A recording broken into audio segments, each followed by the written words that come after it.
Subscribe channel Truth.id dan aktifkan lonceng notifikasi untuk mendapatkan informasi seputar live streaming dan video khotbah terbaru.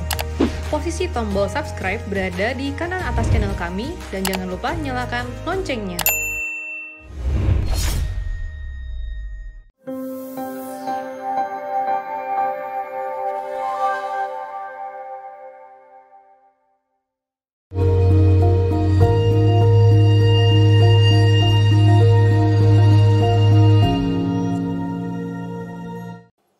Shalom saudara, dari ini episode 221 ya.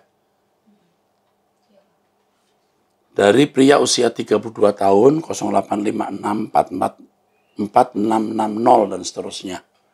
Salam Om Eras dari seorang suami usia 32 tahun yang istri saya pertanyaannya Om Eras jawab di episode 170. Terima kasih Om atas berkat firman yang senantiasa Om sampaikan ke kami. Sejak saya kecil banyak yang saya lihat semacam hal yang anomali di gereja. Oh ya, saya bukan dari Kristen sejak lahir, saya dari kepercayaan lain Om. Orang tua saya masuk agama Kristen ketika masih krisis moneter tahun 1998. Alasannya kayak yang Om sering bilang, masuk agama Kristen agar usahanya diberkati. Kalau saya lihat memang kayak semacam kedukun aja Om, hehehe. Ya. Anomali-anomali yang saya lihat di antaranya, di gereja berujar hidup diberkati, tapi kok hari-harinya nelongso menjalani hidup.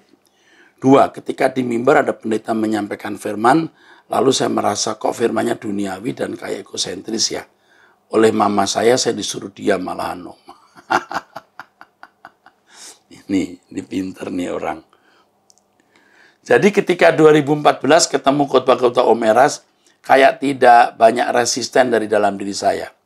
Sejak saat itu saya ikuti secara online di YouTube. Bahkan di gereja tempat saya diberkati perkawinan, terpaksa saya tinggalkan karena ya di gereja-gereja tersebut banyak firman yang diungkapkan rasanya tidak sesuai dengan nafas Injil itu.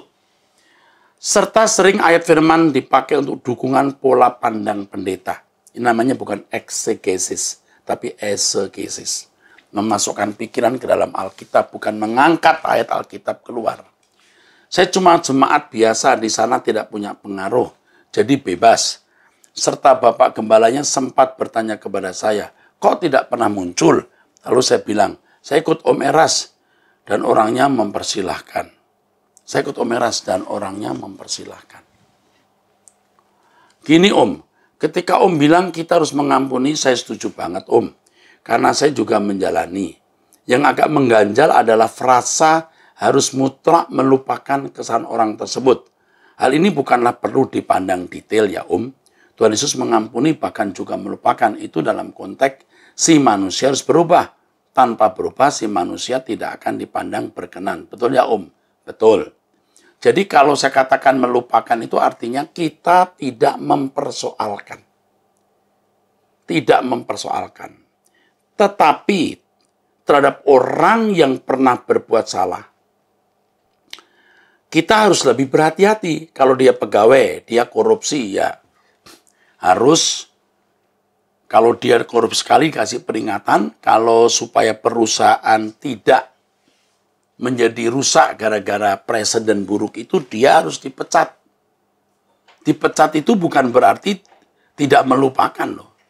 Melupakan. Tetapi setelah itu ya jangan dipersoalkan lagi. Jangan setiap kali ketemu, kamu dulu pernah nyolong loh, atau diceritakan ke orang lain. Itu yang tidak boleh.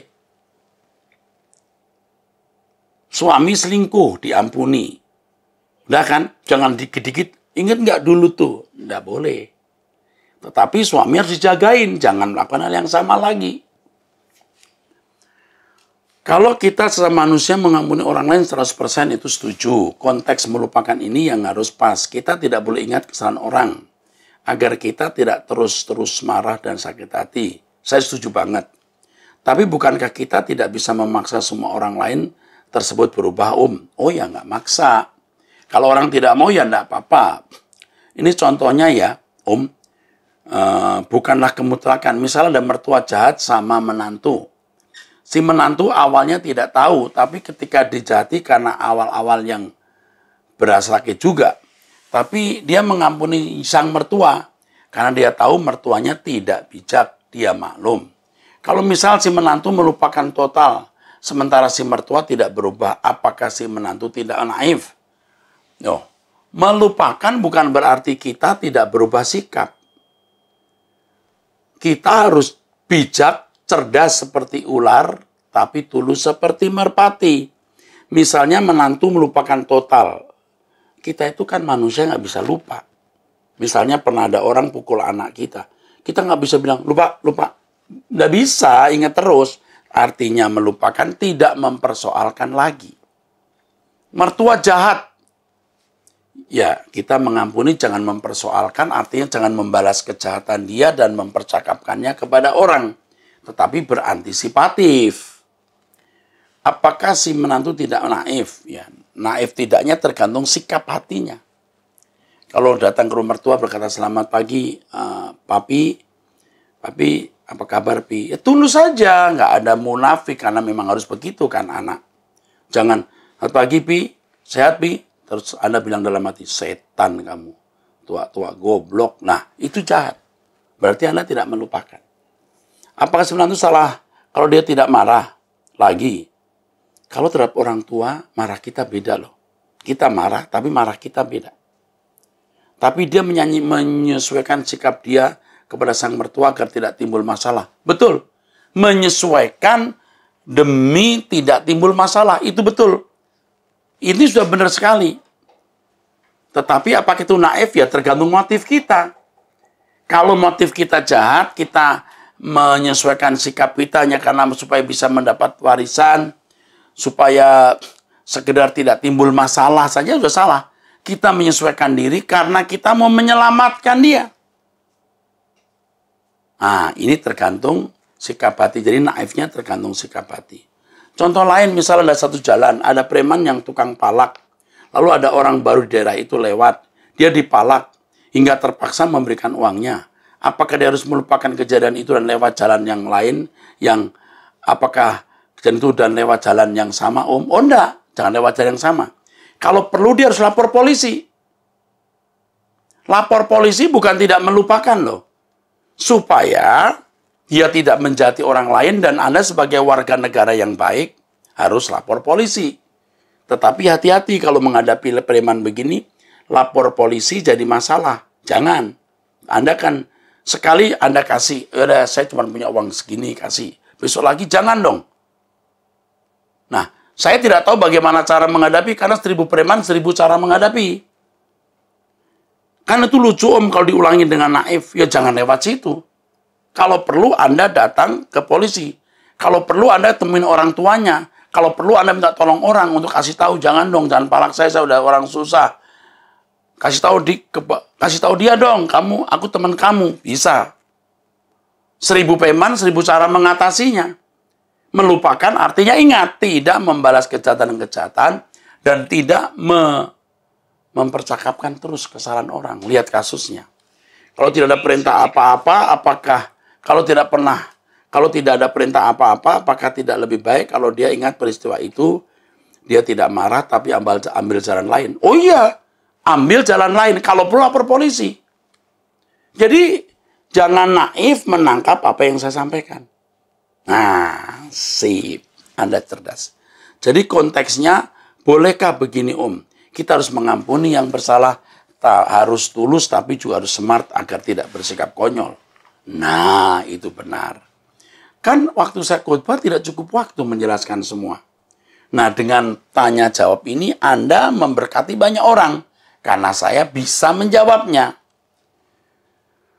Kita yang berperan aktif berubah dengan hati lapang. Bukan apa-apa ya om, karena tidak semua orang cukup dewasa memaknai pernyataan Om Eras sesuai konteks. Benar. Seperti rebutan warisan.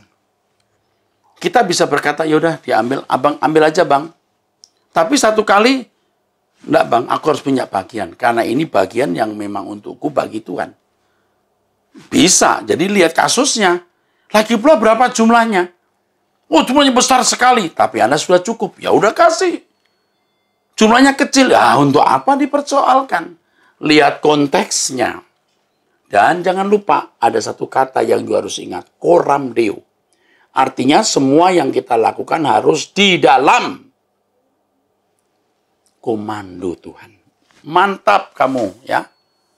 Sementara itu dulu Om, banyak yang mau saya diskusikan dengan Om Eras. Sebenarnya mohon maaf Om bila ada yang kurang pas. Pas banget. Kalau orang yang nanya macam ini sering-sering, Abang jadi lebih berkualitas.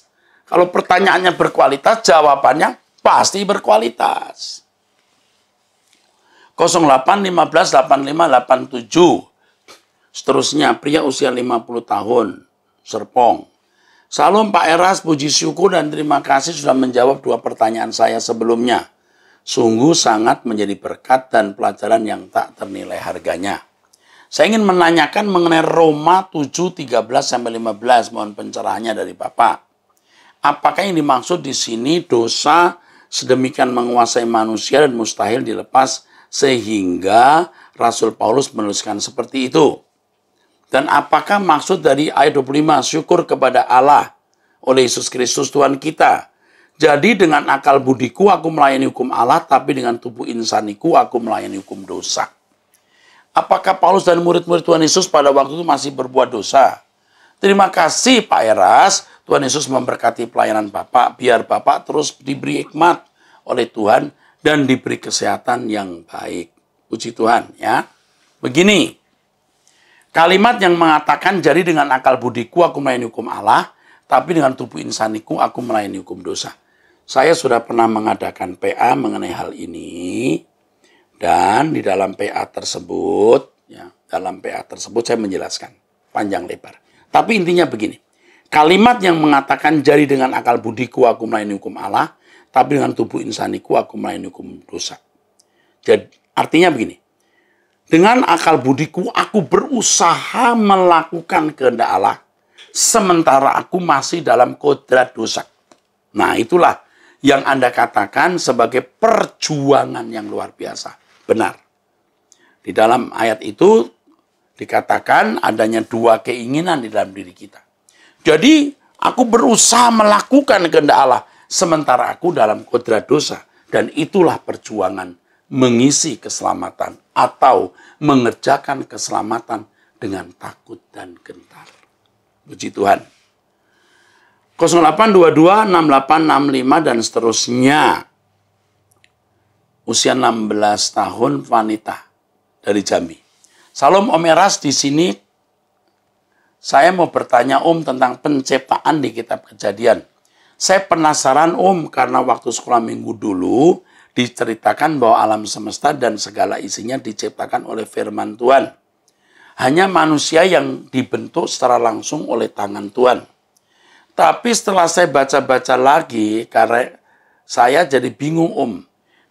1 ayat 20-25, bukankah Tuhan sudah menciptakan semuanya melalui firman Tuhan? Lalu di pasal 2 ayat 19, Allah membentuk dari tanah segala binatang hutan dan segala burung di udara. Nah, harus dipahami bahwa Kejadian pasal 2 mempertegas dan membuat detail cara Allah menciptakan.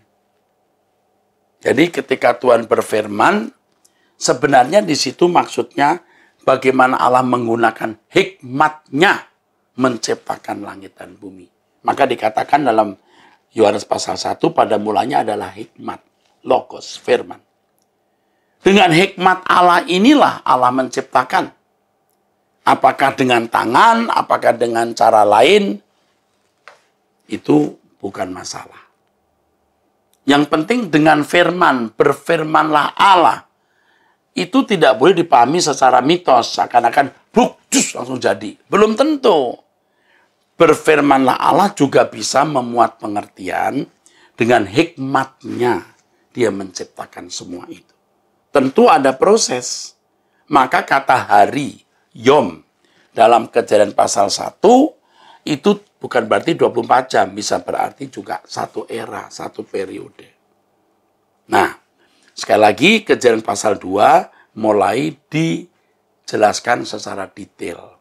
Seperti penciptaan manusia, maka Allah menciptakan manusia. Oh, ternyata di Kejadian pasal 2 dengan tangannya Allah menciptakan.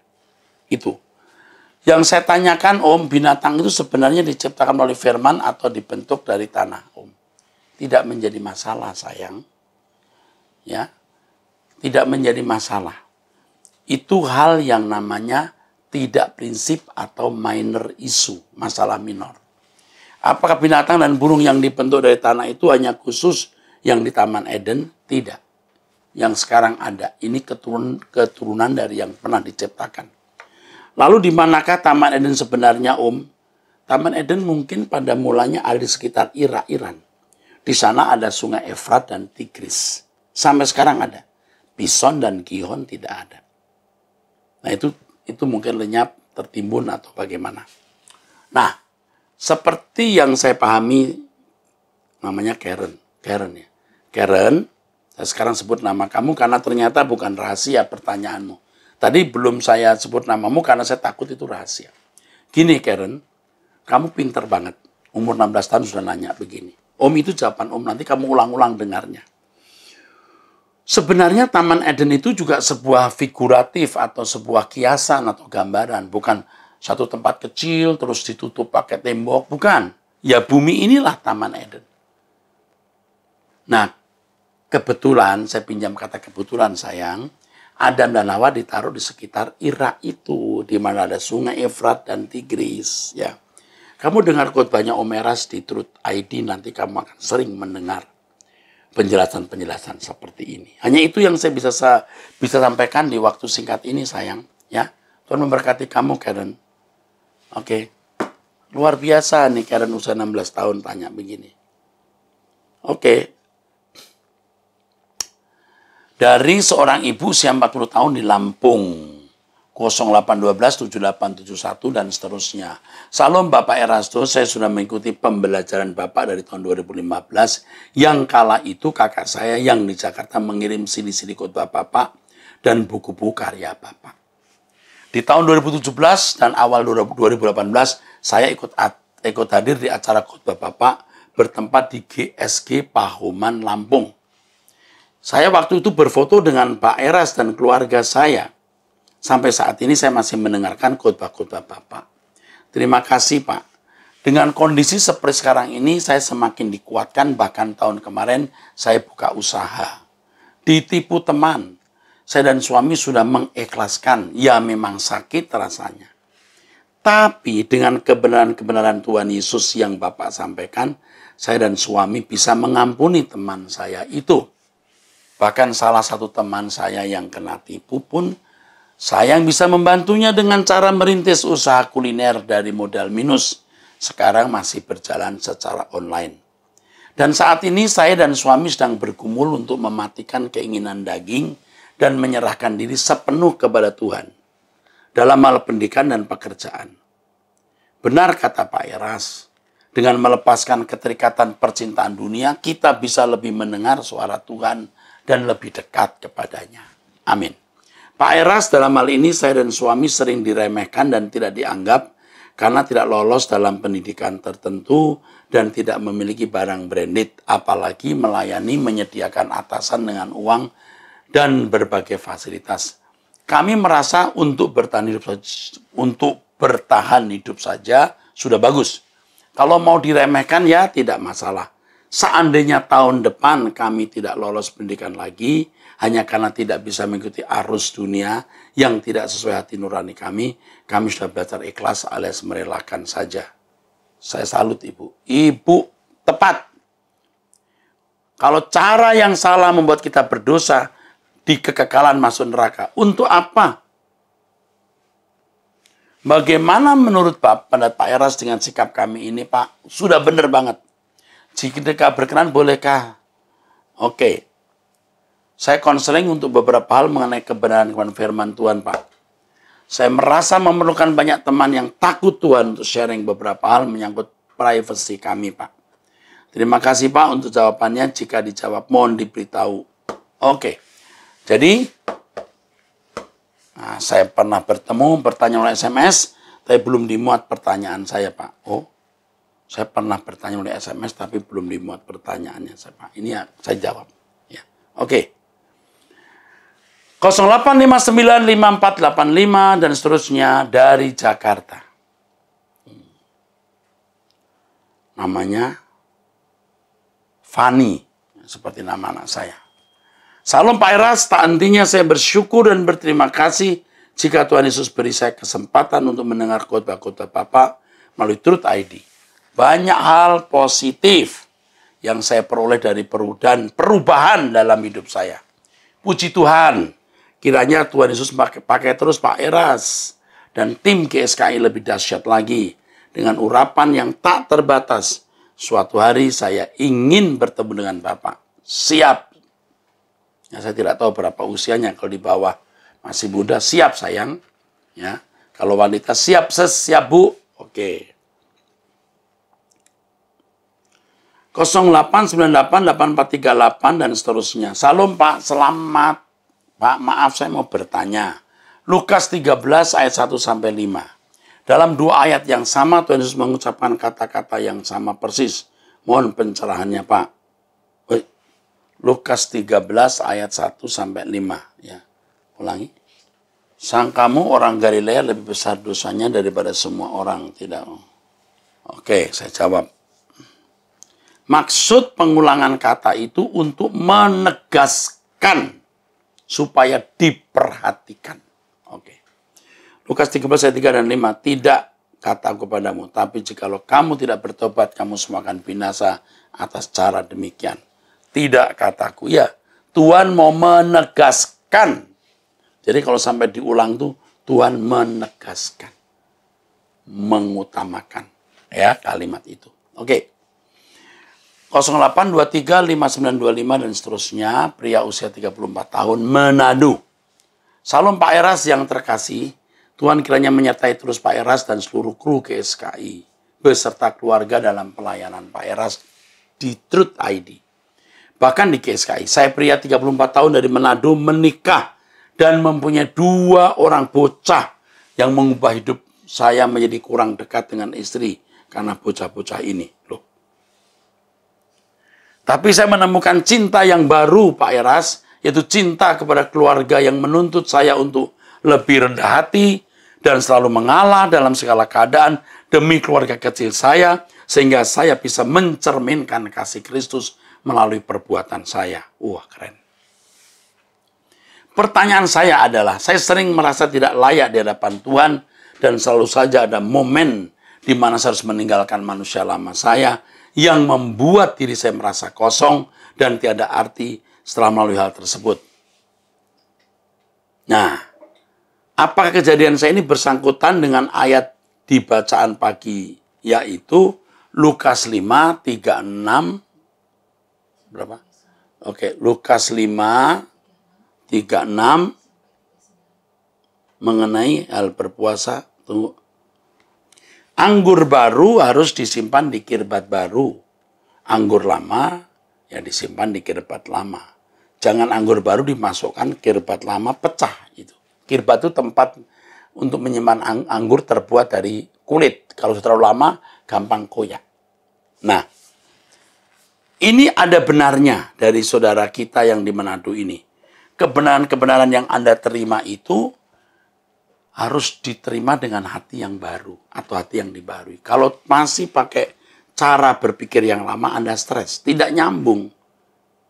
Anda masih mencintai dunia misalnya. Lalu firman Tuhan mengatakan, misalnya keinginan daging, keinginan mata bukan berasal dari Allah. Oh, pasti tidak suka. Ya, jadi harus memiliki hati yang terus dibaharui dengan perspektif sudut pandang yang baru. Jadi firman Tuhan harus dipandang dengan sudut pandang yang baru. Ini pertanyaan yang akan memberkati orang banyak. Seperti kehidupan orang Kristen pada umumnya. Orang Kristen itu mestinya pikirannya hal-hal rohani saja. Rohani. Yang diajarkan Yesus itu rohani. Tidak ada duniawinya sama sekali.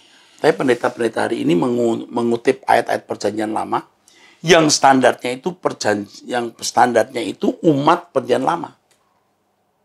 Umat perjanjian lama yang orientasinya masih berkat jasmani. Jadi nggak nyambung. Kalau masih pakai pikiran, pola berpikir bangsa Israel, orientasinya masih berkat jasmani, mendengar firman Tuhan, pecah, artinya tidak akan terima. Makanya khotbah-khotbah saya itu sering dianggap sesat, dianggap ekstrim. Padahal itu yang benar. Yesus tuh mengajarkannya begitu. Jadi perjanjian lama itu, semua sejarahnya mengerucut ke satu pribadi, Yesus. Dan inti Kristen adalah menjadi seperti ini. Jangan lihat-lihat bangsa Israel yang pikirannya masih berkat jasmani. Tanah yang berlimpah susu dan madu, kejayaan lahiriah, kejayaan duniawi. Ya, oke. Cukup jelas itu. Nih sekarang saya tidak membacakan nomor HP-nya juga. Ini ibu rumah tangga. Salam Pak Era, saya seorang ibu rumah tangga walaupun agak terlambat, tapi saya bersyukur bisa mengenal dan menerima kebenaran yang Bapak Era sampaikan. Sering dan berusaha setiap hari mendengarkan khotbah Pak Eras. Banyak pengetahuan rohani yang saya dapatkan. Dan hal-hal yang dulunya tidak saya mengerti itu, atau salah mengerti, sekarang jadi lebih mengerti dengan benar. Dan juga saya merasa berubah dari segi pikiran dan perasaan. Tidak dibahagiakan oleh hal-hal duniawi, tapi masih jatuh bangun Pak, khususnya dalam hal mengontrol emosi. Pak, saya tinggal dengan mertua perempuan berusia 73 tahun yang beragama lain. Namun beliau sangat baik dan tidak memaksakan saya ataupun anak-anak saya untuk mengikuti kepercayaannya. Beliau menghormati kepercayaan saya. Salah satunya dengan tidak memberikan makanan kepada saya yang telah dipersembahkan kepada dewa sesembahan beliau. Tapi yang jadi kekhawatiran saya adalah hampir setiap kali mertua ingin sembahyang, dua anak saya yang belum 3 tahun sering main ke ruangan tempat sembahyang mertua. Dan mereka melihat bahkan mempraktekkan membawa dupa, menunduk-nunduk kepala di depan altar sembayangan dewa-dewa mertua. Saya melihat anak-anak seperti itu dan tidak berani melarang pas ada mertua. Pak, saya takut mereka keterusan seperti itu sampai besar. Enggak keterusan. Nanti kalau saya kasih tahu mengerti, itu anak-anak kok. Ibu jangan terlalu khawatir. Nanti pada saatnya akan tahu, maka diimbangi dengan mengajarkan mengenai Yesus. Bijak kalau di depan mertua jangan, enggak boleh itu. Najis itu berdosa. Enggak boleh. Tidak boleh mengenakan baju kita ukuran baju kita ke badan orang. Dalam hal ini mertua. Jadi tenang saja, itu bukan masalah yang prinsip banget. Kayak ini kondisi ekstrim. Kondisi ekstrim maksudnya. Kalau bisa dihindari, tidak. Tapi kalau kondisi ekstrim di mana Anda tidak bisa menghindari, Anda harus memperbanyak volume mengajarkan kebenaran kepada anak-anak. Nanti diajarkan mereka berdoa, nyanyi di ruangan. Begitu. Harus diimbangi. Pasti bisa diselesaikan. Atau ditawarkan. Dibuat tawar maksudnya. Lagi musim COVID, saya belum berani bawa anak-anak ke gereja ikut sekolah minggu dan juga memang belum pergi ke gereja. Tidak apa-apa. Bikin sekolah Alkitab di rumah untuk anak-anak. Ikut Truth ID CDC Kit. Kan ada. Tapi setiap mau makan dan tidur, saya ajak mereka berdoa kepada Tuhan Yesus. Pak Eras, apa yang harus saya lakukan? Supaya anak-anak saya tidak lagi melakukan itu dan hanya percaya menyembah Tuhan Yesus saja. Saya sudah beritahu. Ajarkan Injil. Ajak berdoa, nyanyi. Oke? Ikuti Truth ID CDC Kit. Yang kedua, Pak mertua saya orang yang sangat baik kepada semua orang, rendah hati, rajin sembahyang, tidak duniawi, penyabar. Sering saya berpikir bagaimana bisa jadi berkat untuk beliau. Beliau nyaris tidak ada cacat celanya. Sedangkan saya lebih mudah marah, mohon nasihatnya Pak Eras. Oh iya, banyak orang non-Kristen itu baik-baik, sabar, mengerti orang lain dan lain sebagainya. Ini tantangan buat Anda. Tunjukkan bahwa Yesus itu sempurna. Anda bukan hanya harus baik, tapi sempurna seperti Bapa serupa dengan Yesus. Anda jangan memanjakan perasaan. Kalau Anda suka memanjakan perasaan, sering memanjakan perasaan, mau diperhatikan, gampang tersinggung, tidak mau dirugikan, Anda nggak bertumbuh. Saya sudah sering kasih tahu firman yang jelas, ya kan? Ikuti terus Truth ID, Anda bisa berubah. Tapi rupanya Anda masih muda ini, ya. Usia Anda mungkin sekitar 30 tahun, belum lebih 35 mungkin, ya. Tapi belajar, ya. Bisa. Terima kasih jawabannya Pak. Saya berdoa Bapak panjang umur. Terima kasih. Dan selalu sehat agar banyak jiwa dimenangkan oleh firman yang Bapak sampaikan. Terima kasih. Amin. Ya. Baik, saudaraku sekalian, kita sudah menyelesaikan episode ini. Jangan lupa subscribe untuk Truth ID. Dukung Truth ID dalam pelayanan, bukannya hanya di ABAM, tapi melalui Truth ID ini Anda tahu bagaimana kita juga harus memperhatikan orang lain, kita harus menolong pekerjaan Tuhan, dan Anda bisa mendukung Truth ID dengan dukungan doa dan dana. Tapi berdoa dulu. Tuhan memberkati, sampai jumpa.